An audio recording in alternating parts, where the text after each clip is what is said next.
This video is sponsored by AnkerWork.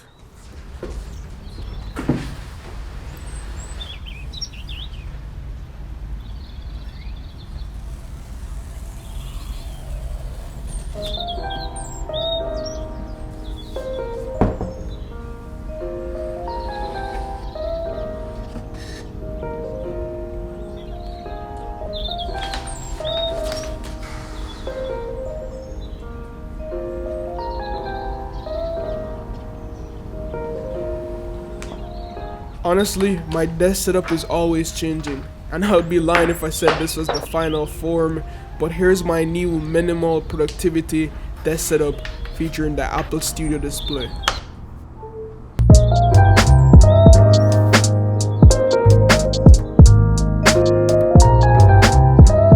Finding the right desk peripherals for the setup was super easy, and if you're not a hardcore professional, the studio display has everything you'd need to get work done or hop on a simple Zoom call. Starting with the keyboard and mouse, I'm using the MX Keys Mini and the Logitech MX Master. Yes, I know what you're thinking, I look like one of those productivity tryhards, but I've been using the MX Master line for years now, and nothing come close to what it has to offer.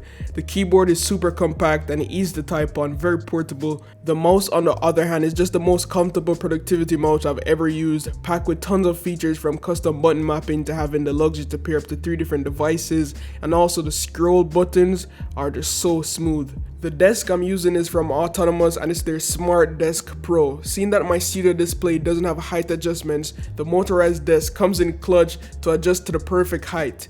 Not only that, but it's great to just get up out the chair after working for so many hours. It's nice to get the blood flowing. The chair I'm using is actually from Mavix. It's the Mavix M9 chair. It's kind of pricey, but definitely worth it. I love it because of the aesthetics. It doesn't look like a gaming chair. It's super comfortable, ergonomic. I also did a full review on this chair, so I won't go into too much detail, but if you want, I'll leave a video review of this chair down below in the description as well. I also have the AirPods Max here. I never really use them because I think it's just uncomfortable, but I thought they just added a nice contrast to the setup. I also have my little fake cos figure I found on Amazon. I don't know, it just looks really nice, so it just sits over here on the desk.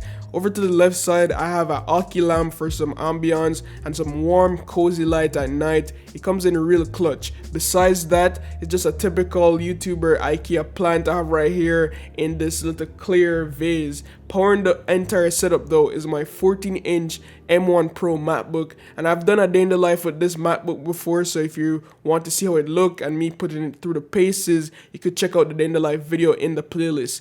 But the star of the show is the studio display, and I know that's why you're here. Okay, so it has been a couple days with the studio display, and so far I'm loving it, and I just think we just need to talk about a few stuff. So first off, the price. Yes, it's expensive, $1,599, basically $1,600 after taxes.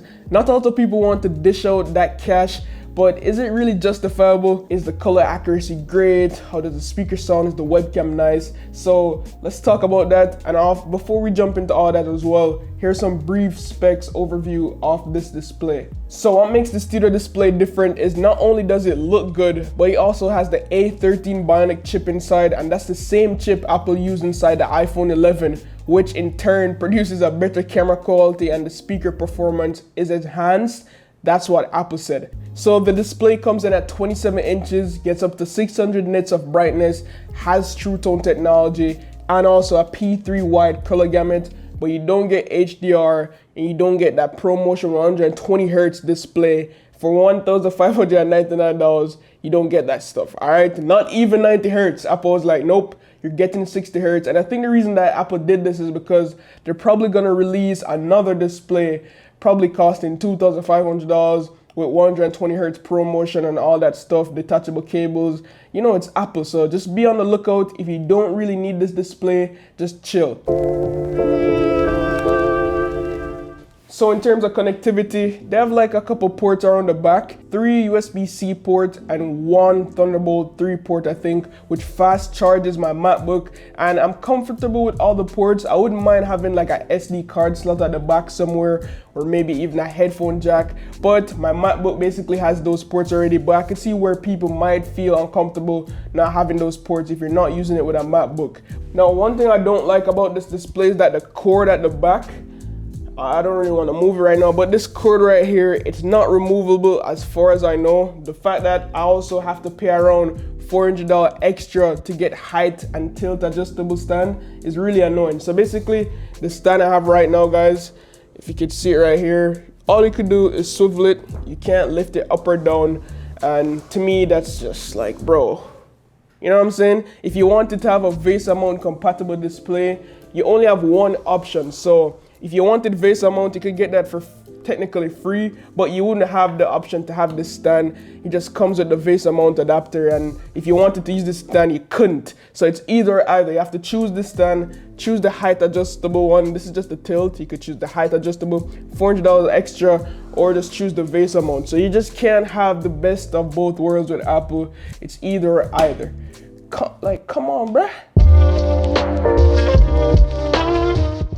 Now, design and build quality wise, this is a very clean and attractive display. I ain't gonna lie.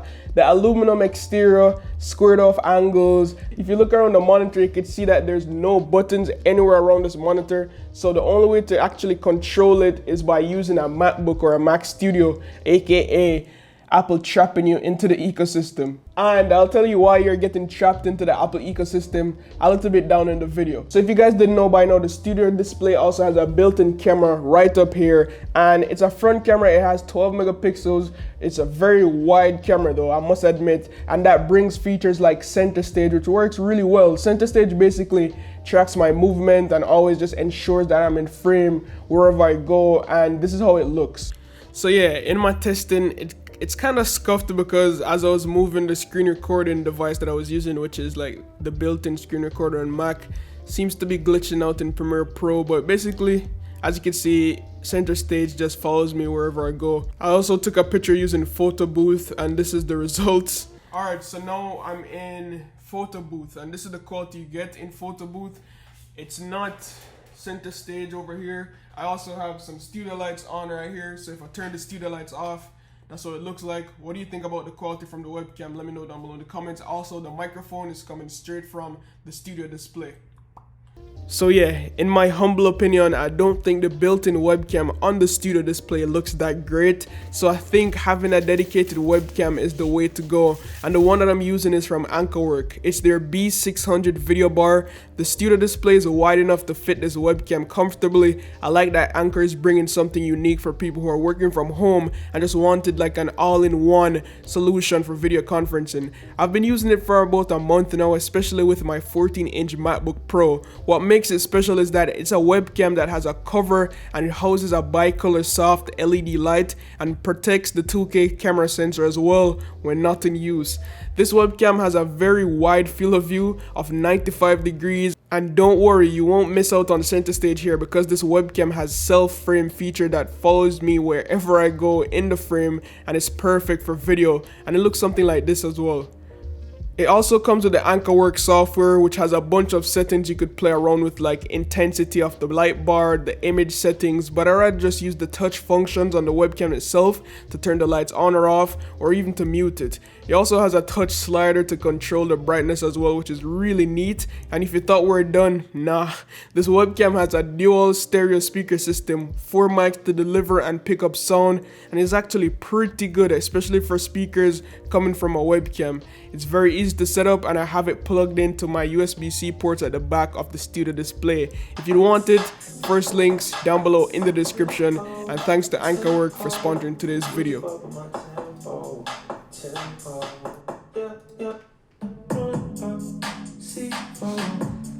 Not bad. This is the Studio display. So while I was testing the Studio display, it clicked into my head. Yes, you have center stage. Yes, you have True Tone technology. Yes, you could control the brightness, the volume, all that crazy good stuff. But what if you have a Windows laptop or a Windows PC you want to try to use it with? You're gonna have some limitations. Alright guys, so now the laptop is connected through Thunderbolt. On Windows, it does work. It's still 5K resolution. You could drag your different windows, all that good stuff. It's just like a regular monitor, but just lacking a few features that you definitely pay for that $1,500 price tag. Also, in terms of the brightness, even when I set the brightness down to the lowest level, connecting it to the MacBook, every time I plug my Windows laptop in, it just seems to just go to this optimal level of brightness. You can see it looks dim, right? Because this was the level I left it at. But if we just go over to here in the settings tab, we could drag this all the way up to 600 nits of brightness, and you can see how bright that gets. We could also control the volume and jump into camera options and all that. Something you can't do if you connect it to like a Windows machine. So it has its pros and cons, and if you're using Windows, I'm not sure if this is your best option for a display because there's no buttons on it for you to control the display to your likings. Now back to the display and the design of everything. There's some small holes running across the top, which is built for airflow, and also you have more holes down the bottom which houses the speakers. 6 banging speakers. I'm not gonna lie guys, the speakers, when I tell you these bad boys will fill up a room, the clarity is just insane coming from a monitor of this size, super thin. I mean, you could see on my desk right now, I have no external speakers because I don't need them. I could play music for you over the camera mic, but it just doesn't do it any justice. If you ever have the opportunity to just stop by your local Apple store and test these speakers out, they are really good. Not only that, but because of the A13 Bionic chip, these speakers have spatial audio, which basically is Apple's way of saying it has a virtual surround sound feature. I'm not really that big on like audio, so I can't really tell the difference, but I know a lot of people will appreciate it. Now, onto the big thing, the screen display. So this is definitely a good display, but it doesn't like blow my mind. It's basically the 5K IMAX display baked into this form factor right here. Now text on it looks very nice and sharp thanks to the extra pixels. And just comparing it to my BenQ monitor, my BenQ PD2725U, I don't really see much of a visual difference in image quality or color accuracy. However, straight out the box, the studio display is definitely more color accurate. I was editing a couple of pictures yesterday actually in Lightroom, and I must admit, when I exported stuff from here, like when I transferred pictures, when I finished edited on the studio display to my phone, it looked accurate, you know what I mean? When I usually use like my BenQ monitor, or I'm editing videos on my BenQ monitor and I export that said video or export the pictures, put it onto social media, it always look a slight difference in color, but